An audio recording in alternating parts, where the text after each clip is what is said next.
Dito guys ay mag-red buff lang sana kami, kaso si Xberg tumitipi. Buti na lang siya ay kakampi, kaso na first blood kami ni Fanny.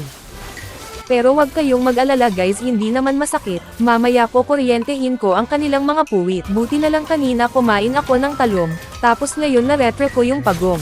At balak ko ang kuryentehin si Iritel na mukhang gulong, ayan tuloy ng isay at naging tutong. Akala ko dito patay na sila lahat sabay-sabay. Kaso may mga nabuhay. Pero yung tikba lang namatay. Buti na lang kanina kumain ako ng talong, ngayon na-retro ko ulit yung pagong. Tapos nakita ko si Alpha na naglalakad mag-isa, ayan tuloy bigla siyang nawala. Nakita ko na naman si Iritel na kutis gulong.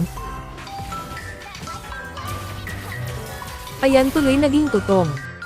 Dito guys ay bibigyan ko sana si Fanny na mukhang Bombay. Kaso si Boy Hangin yung namatay. Pumapalag pa si Tikbalang na pilay. Ayan tuloy pati siya nadamay. Buti na lang kanina masarap yung talong, kaya't na-retro ko ulit yung pagong.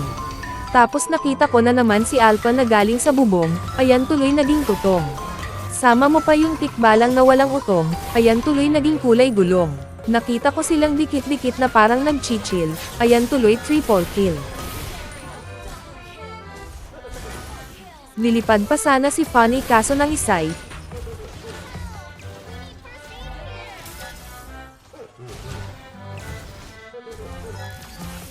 Pati tuloy si Alpha na damay. Aray!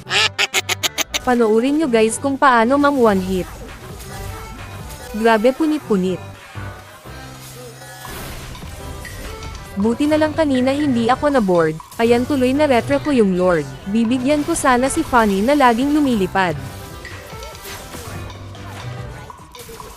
Kaso loading yung mga skill. Dito ko na sana siya mapapaslang, kaso yung namatay ay yung Tikbalang. Dito si Vale ako ay mauultahan pa, kaso nagpanggap akong si Aurora. Dito ay nakita ko silang dikit-dikit kaya lumapit ako. Kaso sa sobrang lakas ng kuryente pati ako namatay. Nakita ko si Tikbalang na matapang talaga, ayan tuloy nabura sa mapa.